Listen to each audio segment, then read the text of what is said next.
Right guys, welcome back. It is a leg day today. One of two.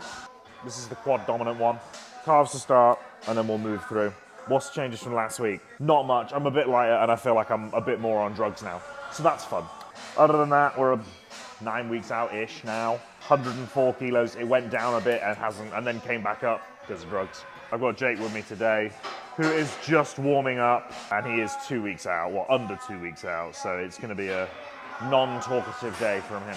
So crack on as such. It's quite a low volume session. You know, legs really do take it out of you.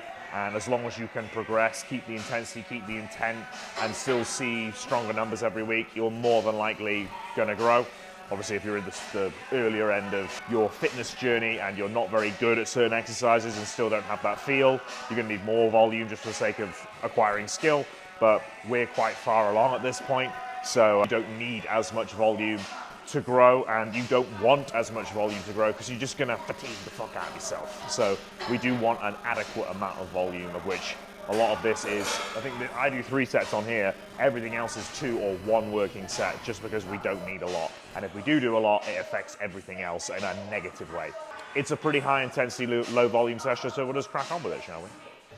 First exercise, standing calf raise. You might think it's just a calf raise, why am I bothering filming, which is, you know, fair enough. But there is some nuance to doing calves, which after we have smashed them this past off season like 3-4 times a week, you learn some bits about small things about technique and how to emphasize the calf a bit better, the movement a bit better. So a lot of people, when they do their calf raises, they will bend their knees and they will roll outwards like this. This is a really easy position to get in. Anybody can do that all day long. The hardest way to do this, keep your legs straight and push into your big toe. That's going to be the thing which is going to give you the most feel, the best contraction, whatever you want to call it. So that's what we're aiming for here. And consistently, like, I have done it in an easier way and managed to get up the weight stack way too heavy to the point where it's like, how much calf am I feeling here? How much am I actually doing? Is it even progressing? Am I growing the calf? You know, that's the ultimate thing. If you stack this machine and your calves aren't enormous, you've got to ask yourself the question of, is this working? Which is what I've had to do a few times. So make the movement as hard as you can from the beginning, and the way to do that is straight leg and push through that big toe. Don't roll outwards. You might think, oh, I get a better range of motion. If you start rolling outwards, you're just going to end up more so on the outside of the calf, and we're not going to get quite as difficult or as good connection there. So always be thinking about driving into that contraction rather than away from it, because we roll outwards, that's away, it's just easier. So into the contraction and make it as hard as you can. So yeah, no bouncy shit either. Pause in the stretch, pause in the contraction, full range of motion for as many reps as you can do. Once we're sort of out, partials can be done, but realistically, you're not going to get too many of those out, or you shouldn't be getting too many of those out. If you're getting like 5 to 6 of those out, you're either bouncing it, or you didn't do enough when you're doing your full range of motion reps. So get on it, stay on it.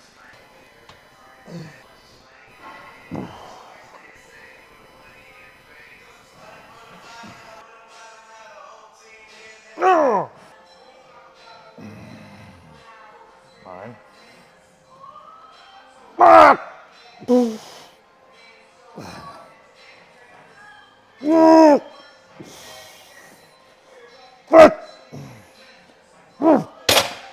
Oy, oy, oy. 3 sets there. Okay, abductors. I think I spoke about these in the last sort of leg day video, but we've added these in. I've had hip issues in the last 6 to 8 months, and it's just from not doing this. You do loads of adduction, and you don't do any abduction, your hip's gonna end up overbalanced. And that's exactly what happened to me, like plenty of glute max, but fuck all glute minor and glute medius. So this is what we've been doing, amongst a couple of other things, to combat that, and it has been working. It's a pretty simple exercise. Most people are, oh, it's a girly exercise. Like, yeah, but you want to do adductors, so why don't you want to do this? So try and make it as hard as you can, straight legs as possible. You can put them in the stirrups, but you're going to end up pushing through the foot quite a lot, so we just want to really focus on here. Sit up tall. We don't need to lean forward shitloads like this, just up nice and tall, as if you were in the bottom of a squat, and all you're going to do is press out like that, hold, and come back down. We do for a set of about 12 to 15, because it is quite a small muscle. You do need quite a lot of emphasis on it, so trying to go too heavy, you're just going to end up doing this, which, you know, is all right, but not the best. This off-season has been just an upper glute-based off-season, for me anyway. No glute max, just upper glute. 2 sets here, that's it. This machine, the Prime, we've got it on setting 5, so camber number 5, so it's heavier in the stretch than it is in the contraction. Even so, I don't particularly like combination machines where you've got both the adductor and abductor in one go, because you're trying to do 2 different things. And yes, they work on the same plane, but they're not really the same movement, and the positioning is a bit awkward. It's great for taking up less of the gym floor space. When it comes to actually like what's better, like one versus the other, we're getting a glutenator, which is like the best abductor machine, so that will be great. And then I find with adductors, anything where you can get that leg as straight as possible is going to be the best thing you can do, and lean back. This is incredibly heavy, so I can't really complain, but it is also quite awkward, and the tension you get in it is can be a bit scary sometimes. So it's one of those. Not everything's perfect, but you do make do. We have got, this is one of the best pieces you can buy, and just making some technical points. Anyway, let's get on with it.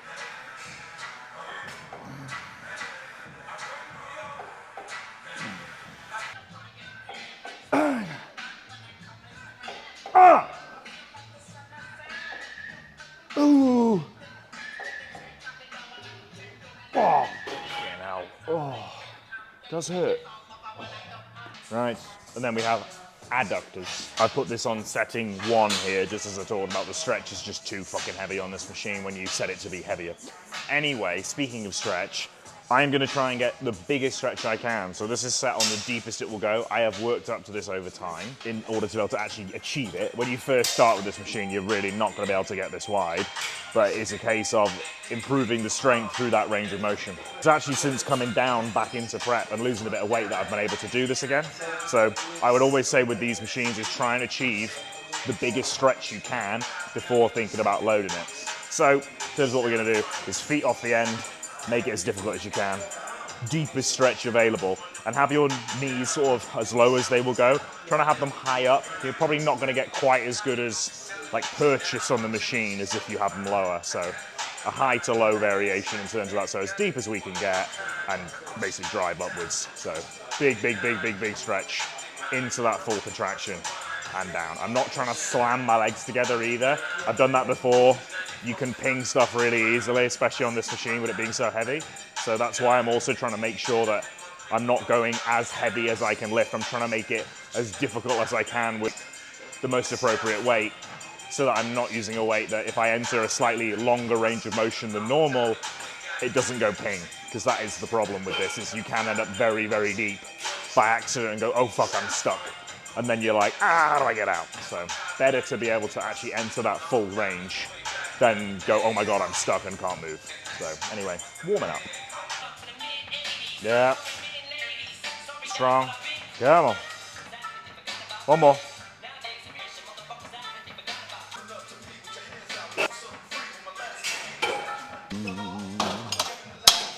Oh, 1 set here. Our adductors are already quite large, so don't need to do any more than this. Only got 160 pounds on this. When you're going super deep, you don't really need a lot, or at least the perception of what a lot is changes because you're going so deep. So the stimulus increases.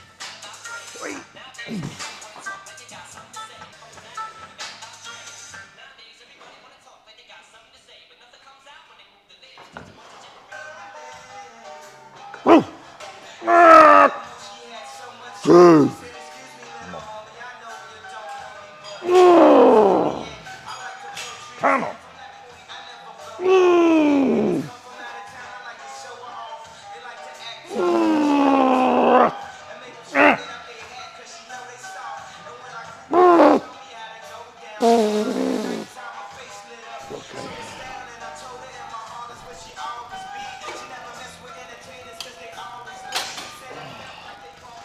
Getting in and out of this thing's the fucking art, really. Right, we're done there. Leg extensions. My knees have not been amazing on this recently. We go through periods of good and periods of bad. Things to note, because obviously this machine is an excellent machine, but it can play havoc with your knees if you get the setup wrong. So in terms of this, the cam, setting 5 on these, just because we do want a bit of weight in the contraction. We don't want to just fly up, but most of the weight is in the stretch. Seat pad. I want to try and line my knees up with this red dot here. Too far back or too far forward, you know, you're gonna have to feel that one out as well, because not everybody is built exactly the same when it comes to these things. Hence all the adjustments, but even then the adjustments can be a little bit off. So you do have to play around with it. In terms of body position, if you do it like this, you can actually get into the VMO a lot more. If you do it like this, you're gonna get a really big stretch through the quad as well as the upper body. So you might end up with more sensation up here. It is so person dependent, but go with what you feel is best and doesn't hurt your knees. At the minute, mine is sort of a middle, in between middle ground position. So I'm still trying to sit up nicely, just a little bit leant back. And the thing I was doing wrong recently was trying to really curl my toes upwards like this, and I just found I ended up putting a load of stress through my knees. So keep the feet neutral, relaxed. They don't need to point down or up. Just keep them as they are and just focus on contracting those quads as much as you can. All the way back, feet. You want to be trying kicking them forward, not up, yeah? So just nice big contraction on those quads. Bang. And hole in the contraction like that. Real nice. Really try and feel all those fibers. This is a movement you can progress, for sure. Is it gonna happen as quickly as like a leg press or a squat? No. It's an isolation. Treat it with respect. Treat your joints with respect. Don't be stupid with it, and just work at it over a long period of time. This one is a much better one for feeling the movement, feeling the stimulation, the blood move, the contraction, this sort of stuff, and that's how you work to failure, not putting as much weight on and doing this shit, yeah? You want to absolutely feel as much of this contraction, as much of this eccentric as you can, okay? We swapped on to a different one because this one's better.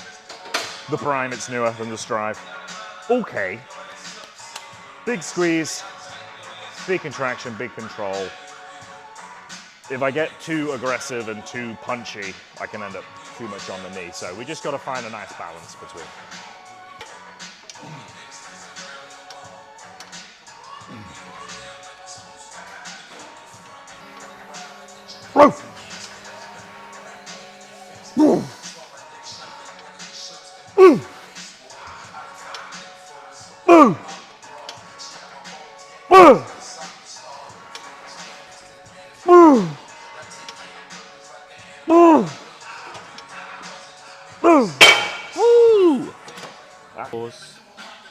Come on. Nah, we're done. That's important to note. Jake is under 2 weeks out. We don't need to be going for the gonna fucking blow your head off reps this time. So those were previously, and now it is a case of bring it in. The weeks in between, yes, there'll still be like in between shows. There will still be hard training, but leading into it just for now, back off very slightly, just leave 1 or 2 in the tank. Don't need to go crazy. Don't have the energy to go crazy. In the process of sort of trying to re-establish, pulling out of fatigue and freshening up the body. Need to move, need to train, don't need to destroy yourself.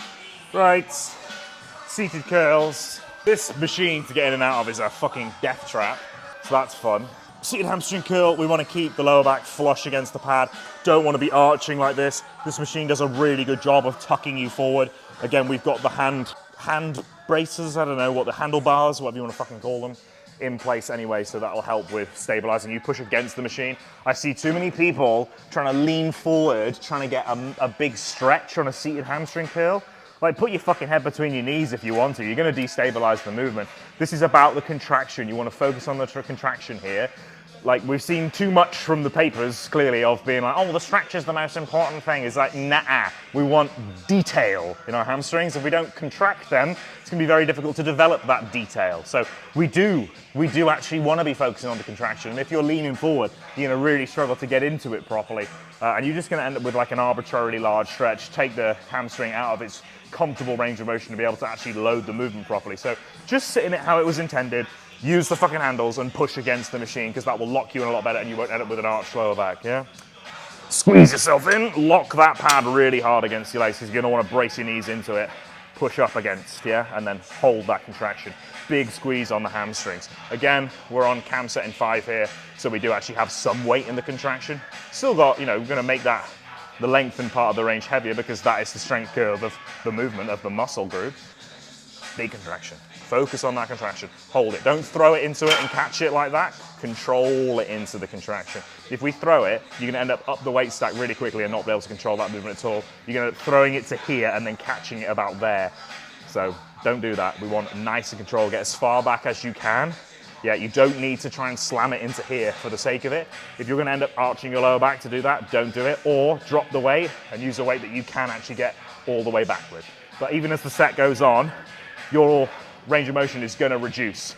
Let it happen, but fight to keep it going. Fight to keep it in the full, but as it reduces, keep going. Don't just stop because you run out of full range of motion reps. Go into the partials, take the muscle to actual failure. This is a great machine for doing that, so don't miss out. 2 sets, both straight sets. Most of these have been straight sets. I did 1 drop set on the leg extension and 1 double drop on the calves.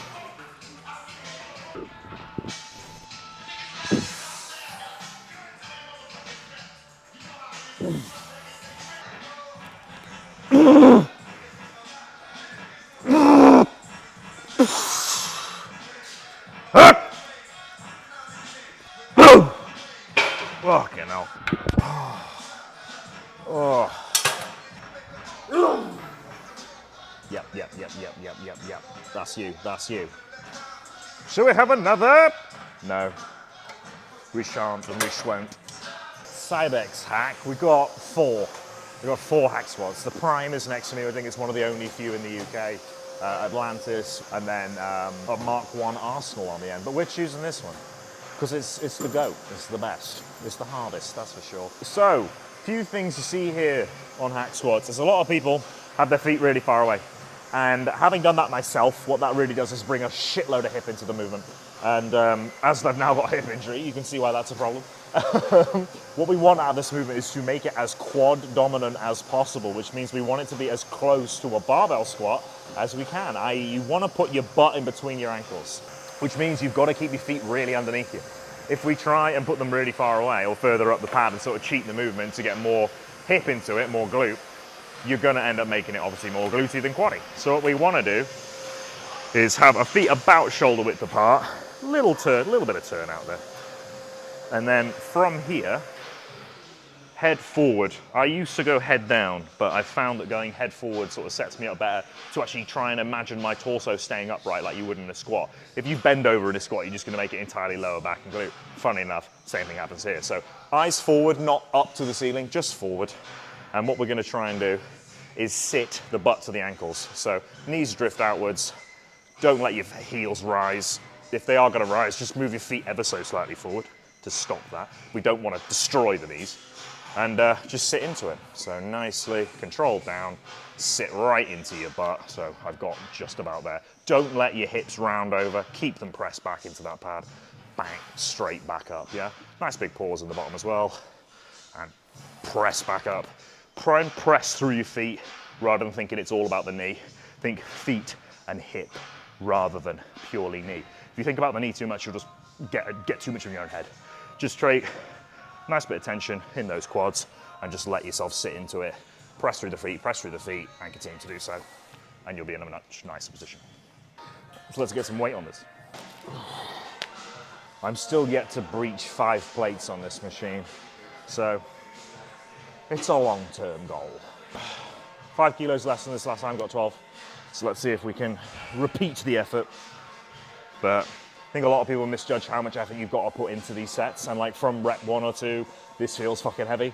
So you just got to acknowledge that and crack on with it. They are hard, it is difficult, but that's where all the benefit is. So treat it with respect. Know it's going to be difficult, but that it should be. It shouldn't be easy. So control it, make it hard, make it worthwhile. Feet right first.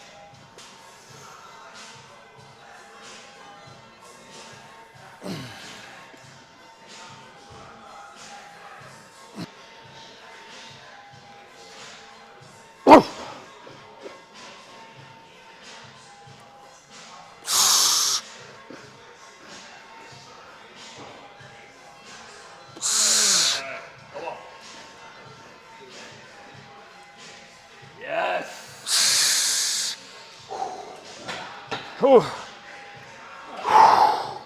5 kilos and an extra rep. That's what we like to see. Now the room's gonna spin for about 5 minutes. Whew. Yep, come on. Come on. Second to last leg day. Put it in the work. Yep, yep. That's all you there. Nice. Right, this is hip press. Swapped around on different leg presses since we moved back to this gym for the hack. And in between the hammer, which is there, and the Cybex, which is here, I need more quad. If you can get this right, you can make it really quaddy. I've just got to be careful of my hips, but gonna give this one a run today because I've been doing the Cybex and it's kind of in between, but give this a try, see how it goes basically. There you go.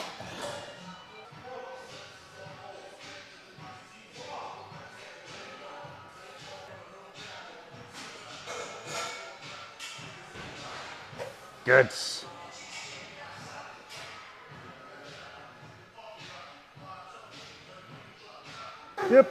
Yep.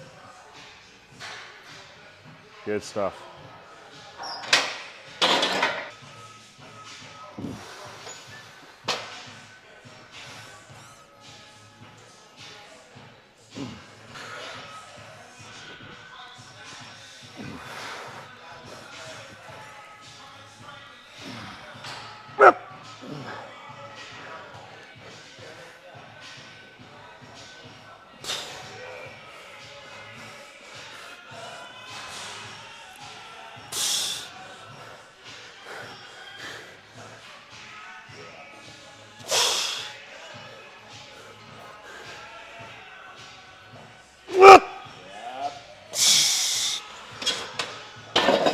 Oh. Yeah, that was good. Difficult, but gotta try and get it right. It's not gonna be perfect first time. Okay, last exercise. Again, another one set on this exercise. I'm gonna try and make this again as quaddy as possible, which means we don't want to be sitting back into this like that. Additionally, put the heel wedge in to make sure that the knee goes over toe, or at least help the knee go over the toe. And positioning wise, I want to almost be trying to get to position myself to come forwards so this knee travels over the ball of my foot. Press through the ball of your foot when you do these as well.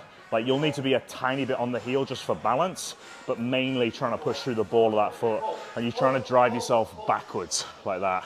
If you can stay upright, that is preferable because that will keep you nicely on the quad, and we are just trying to get this butt cheek to touch this ankle.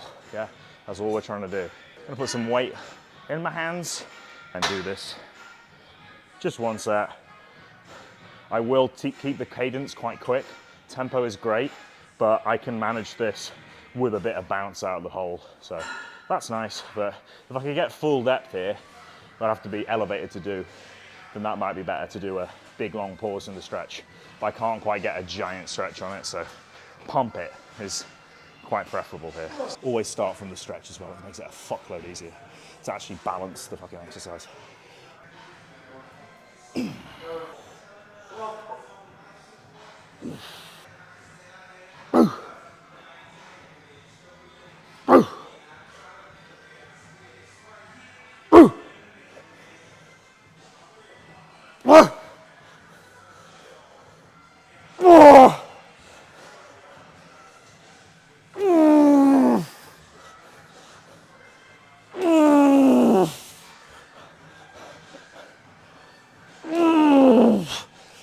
Fucking hell. Shit. Now, my right leg is a lot weaker than my left, so it'll be a lot easier on the left side.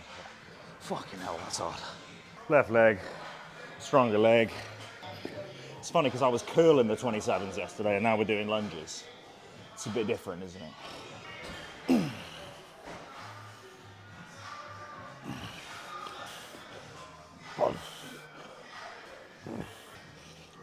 Oh, lifting.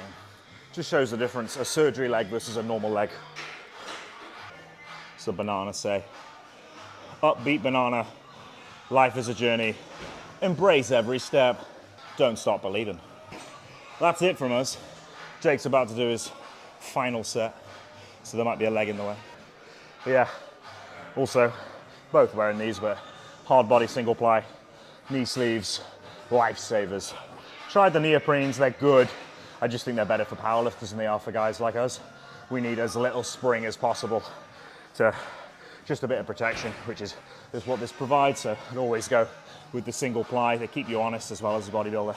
Powerlifters, you guys have at it. You need all the support you can get for those heavy lifts and all the advantage you can gain. But we're looking to find the least amount of advantage. So anyway, Hardbody for all your equipment needs, code Kent. And if you want some GASP stuff and better bodies, there is an 80% spring sale on at the minute, so head over there. Plenty of good deals on some good stuff. Code Kent again. That's the full quad day. We just got to stretch and go home, basically. Not a lot of sets. I think in total it's like under 15, around that sort of number, and both absolutely smashed from it. So intensity is king on anything but legs, because it's such a big body part, quads especially.